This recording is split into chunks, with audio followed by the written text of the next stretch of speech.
इस सत्संग सद्ज्ञान यज्ञ में हम लोग बहुत सवेर से बैठे हैं, डुबकी लगा रहे हैं। सज्जनों, आप सभी जानते हो इस ब्रह्मांड में, इस धराधाम पर सदियों से संत महात्मागण, ऋषि महर्षिगण हम मानव के बीच में मानव कल्याणार्थ अपनी सदुक्ति को लेकर आए। बहुत सारे सदग्रंथों की रचना भी किए। इसमें सदगुरु कबीर का आना एक अनहोनी घटना है। जब आपके बीच में 24 अवतार, 56 करोड़ देवी देवता, ईश्वर भगवान सब मौजूद थे, 108 उपनिषद, 4 वेद, 6 से 18 पुराण सब मौजूद, तौरात, जबूर, इंजील, कुरान, बाइबिल सारे सदग्रंथ मौजूद, फिर सदगुरु कबीर को आने की आवश्यकता क्यों पड़ी? इस पर विचार करेंगे। और 12 हजूर बराबर बोलते थे, 3 बंदगी जो हम लोग करते हैं तो सत्य का बंदी करो, विचार का बंदी करो, विवेक का बंदी करो। इसलिए सारी समस्याओं का समाधान का परम सूत्र लेकर इस कलिकाल में आज से 625 वर्ष पहले सदगुरु कबीर हम मानव के बीच में आए और उन्होंने कहा, करहो विचार जाते सब दुख जाई। ऐसा कहने वाला इस धराधाम पर आज तक किसी महापुरुष का पदार्पण नहीं हुआ था, जो सारी समस्याओं, सारे दुखों का निदान, समाधान करने के लिए हम मानव के बीच में आते। मात्र एकलौता अपवाद स्वरूप, अद्वितीय बेजोड़ स्वरूप सदगुरु कबीर। इसलिए करहो विचार, विचार करो। उसमें एक शर्त है, परिहर झूठा कीड़ सगाई। हम लोग सदियों से परंपरावाद से, जातवाद से, कर्मकांड, आडंबर से जो झूठी काल संबंध बना रखे हैं, इन्हें परित्याग करना पड़ेगा। इसलिए जो तू साचा बानिया तो साची हट लगाओ, अंदर झाड़ू मार के कूड़ा दुर्भाव। सदगुरु कबीर के संदेशा को लेने के लिए आए हो, अपने अंतःकरण में जो कूड़ा कचरा भरा हुआ है उसको पहले साफ करके निकाल दीजिए, अन्यथा आप कभी सदगुरु की वाणी को समझ नहीं पाओगे। और समझ नहीं पाओगे तो अटक कैसे पाएगा? और इसी बात को चेतावनी देने के लिए अमेरिका के कैलिफोर्निया में पहुंचा था विश्व के महान दार्शनिक रजनीश, और बहुत विद्वान आत्मवेत्ता लोग भी वहां मौजूद थे। सबों को चुनौती देकर कहा, इस दुनिया में धराधाम पर एक से एक महापुरुषों का पदार्पण हुआ, लेकिन कबीर साहब का जो पदार्पण हुआ, एक अद्वितीय, एक बेजोड़ महामानव, महापुरुष के रूप में उनका जोड़ा नहीं लग सकता है। इसलिए सभी की बात सुन लेना जरूर, लेकिन कबीर की बात सुनने से पहले कुछ सावधानी बरतनी होगी, अन्यथा कबीर की बात सुनोगे तो पागल बन जाओगे, पागल। कबीर के गावा गावे 3 लोग में धक्का पावे, कबीर के गावा को बूझे तब 3 लोग में सूझे। इसलिए अपनी एड़ी चोटी की सफाई कर लो। सज्जनों, ऐसे महापुरुष के विचार मंच के पास हम लोग आध्यात्मिक अदालत में मौजूद है। इसे सदगुरु कबीर और इतने दिनों से संत ऋषि महर्षि जो आए शास्त्र वेद पुराण लेकर, इनसे हमारा कल्याण नहीं हुआ, तो सदगुरु कबीर अमर संदेशा, अमर पैगाम लेकर हम मानव के बीच में आए। चल हंसा अमर देश को छाड़ो ये संसारा। जिस संसार में हम लोग हैं, जिस दुनिया में हम लोग हैं, जिस सृष्टि में हम लोग हैं, ये काल रचित है। यहां पर कोई आपका कल्याण करने वाला वास्तविक ईश्वर भगवान मालिक नहीं है। लेकिन दुखद बात यही है कि संसार के मानव को पहचान नहीं है। पहचान करवाने के लिए आए, जो चिन्ह चिन्ह के गावो बोरे बानी परी न चिन्ह। पहचान करो, चिन्ह लो, जो भजन किनका करना है, भक्ति किनकी करनी है, कैसे कल्याण होगा। क्योंकि वेद चारों ना ही जाने सतपुरुष कहानियां, वेद नेत नेत कहा का हमको पता नहीं है जो मालिक कौन है। ऐसी संदर्भ में श्रीमद देवी भागवत पुराण में महाभारत के अंतिम पात्र जन्मेजय वेद व्यास से पूछा था, मैं भक्ति करना चाहता हूं, मैं उपासना करना चाहता हूं, मुझे पता नहीं इस ब्रह्मांड का सबसे पहला मालिक कौन, 1 नंबर मालिक कौन, महान कौन, मैं किनकी उपासना करूं। ब्रह्मांड को बनाने वाला एक है कि 2 कि अनेक, कि स्वचालित है, किसी ने नहीं बनाया है। ये भी वेद व्यास जी का ये शंका तो मुझे भी है। जबकि 18 पुराण की रचना करने वाले थे वेद व्यास जी।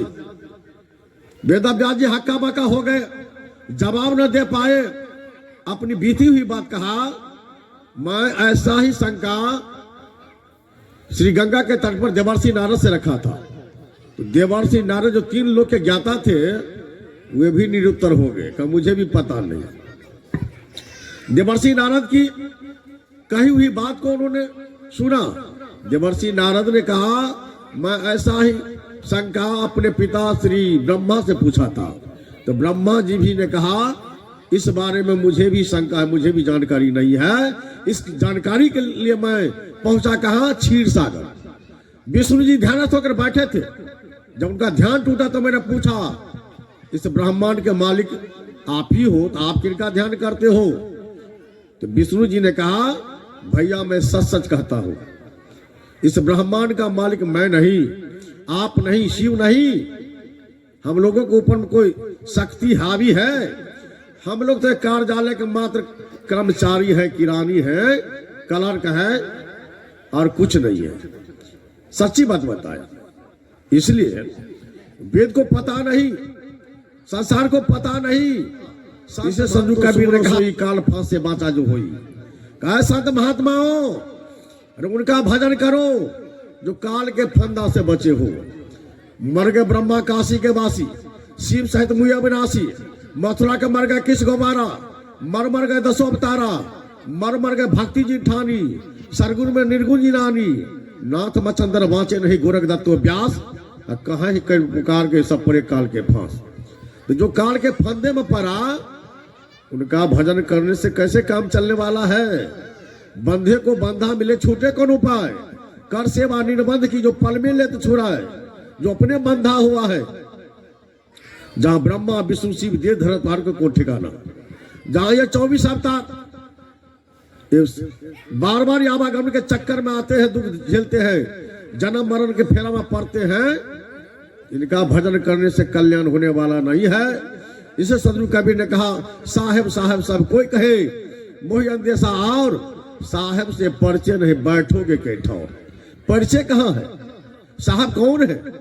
साहेब सबके बाप है, बेटा कहूं का नाय, और जो बेटा बन आइया वो तो साहेब नाय। बोलिए सुरदेव की। इसलिए सजनो 10 अवतार है काल का, सुनो हो धर्मदास। जितने अवतारी पुरुष कहला रहे हैं ये काल का है, दयाल का नहीं, आपका उद्धार करता नहीं है। लेकिन जो भक्षक तय कर विश्वास, लोग जो भक्षण करने वाले उन्हीं पर विश्वास करते हैं, और जो रक्षक तय बोल उदासा, और जो रक्षा करने वाले हैं उनकी पहचान नहीं है। नर को नहीं पड़ती थी हमारी, झूठा बनी किया झूठन मिल, पूंजी समझ मिल हारी। यदि पहचान होती, यकीन होता तो सेत बांध बांधने को रामचंद्र विकल भयो, लिखो सतरेखा जल पत्थर तैरायो। 12 कलाधारी श्री राम सेत बांध रामेश्वर बांधने में विफल हो गए। सदगुरु कबीर वहां पर दया किए, तब से रामेश्वर का निर्माण हुआ।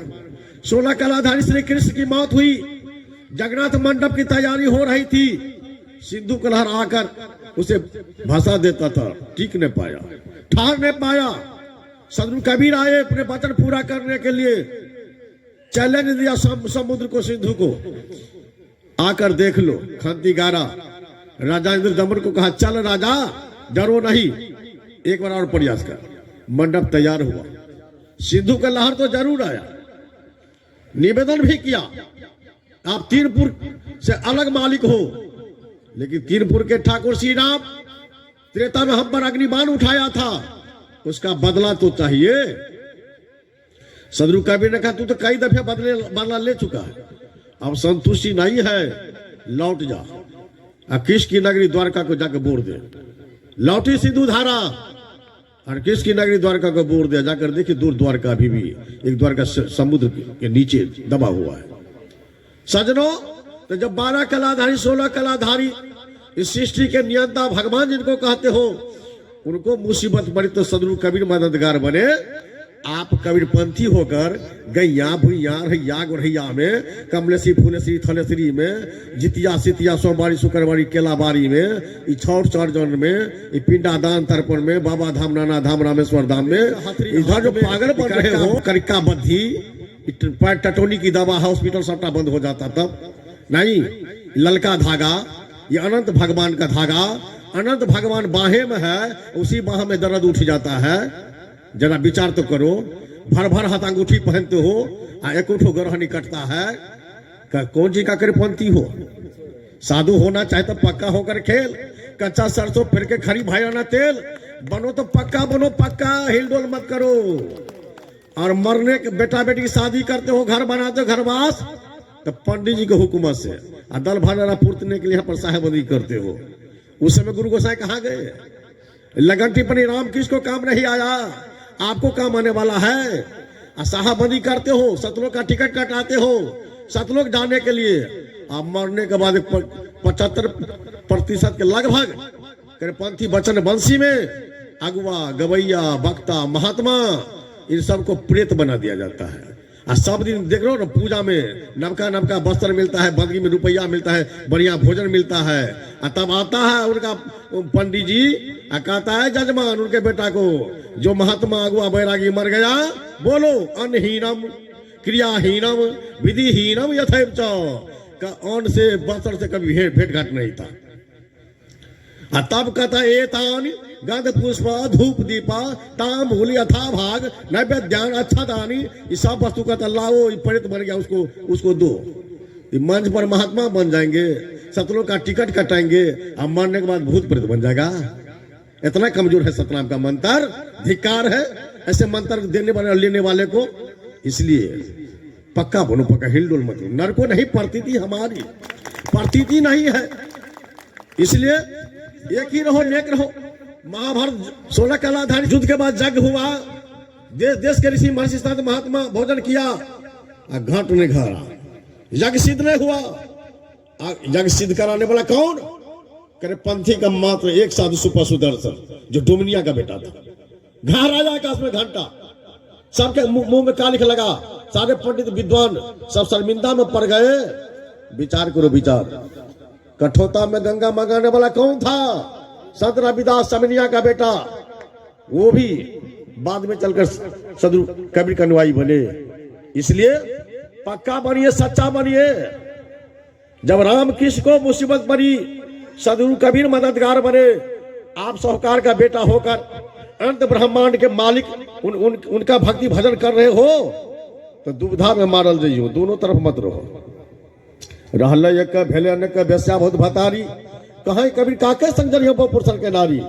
पतिव्रता बनने के लिए पति की आवश्यकता पड़ती है। आप जानते हो सती अनुसुईया, सती नारी के साथ है महान जी से हार गए भगवान ब्रह्मा विष्णु शिव सरस्वती लक्ष्मी पार्वती, छबों को छक्का छुड़ा दिया। आप जानते हो सावित्री, सती सावित्री की कहानी, जो देवर्षि नारद उनके माता पिता मना ही करते रह गए, नहीं मान। अच्छा चुनौती दिया जमराजा को, जो देख लो एक तरफ सती नारी है, मृत्यु को देवता तुम जमराज हो, कैसे मेरे पति को तुम वापस नहीं करते हो? और ठहरा दिया, सीट वहां पर घुटना टेकना पड़ा है, जमराजा को हार स्वीकार करनी पड़ी है, पति को वापिस करना पड़ा प्राण को, माता पिता शासक के राजपाट खोजा हुआ राजपाट को। विचार करो। इसलिए सजनों, जो सत्य पर चलेंगे, जमराजा की हिम्मत नहीं डट रही थी जो सती सावित्री को टच करते, कहना पड़ा था बेटी सावित्री पति को तुम नीचा उतार दे। लेकिन हमारी माता बहन जो साहबंदी करती है, सदगुरु की पूजा करती है, तो कभी अगुआ कभी पछुआ कैसे दाब देता है इसको। विचार तो करना चाहिए। इसलिए संत महंतो सुमरो सोई काल फांसे बाचा जो होई, ऐ संत महात्माओं उनका भजन कर जो काल के फंदे से बचे हो। इसलिए पूरा साहब सेविये, सब विधि पूरा हो, ओछे से नहीं लगाए के मूलो आवे खोए। पूरा साहेब हर तरह से सब तरह से पूरे पूरे हैं, पानी की भी कसर और कमी नहीं है। All in all supreme power सबके मालिक हैं। उनका हम लोग उठते बढ़ते चलते फिरते सोते जिस रूप में जहां भी रहे, जहां रहो ता नाम पुकारो परम पुरुष की डोरी। कोई भी मुसीबत आवे न आवे, हमेशा गुरु के मूर्त में स्वत लगाओ, सदगुरु पर रहो, लेकिन दुविधा में मत जाइए। एक बैलेट पेपर पर 2-4 कैंडिडेट को मोहर लगाओगे, बैलेट पेपर बोकस हो जाएगा। इसलिए पतिव्रता उत्तम संसारा, व्यस्या भाव नहीं निस्तारा। पतिव्रता की तरह पूजा गुरु को कीजिए, सदगुरु की पूजा कीजिए, जिंदा में जितिया कीजिए, जिंदा में श्राद्ध कीजिए, मरने के बाद नहीं। सदगुरु का संदेश है, बंदे कर ले अपनी बेरा, आप जत लखो आप ठोर करो मुझे कहा कर तेरा।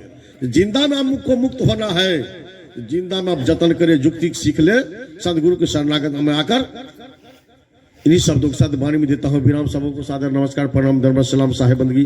बोलिए बंदी छोड़ कबीर साहब को साहेब, 12 हजूर साहब को साहेब, साहेब।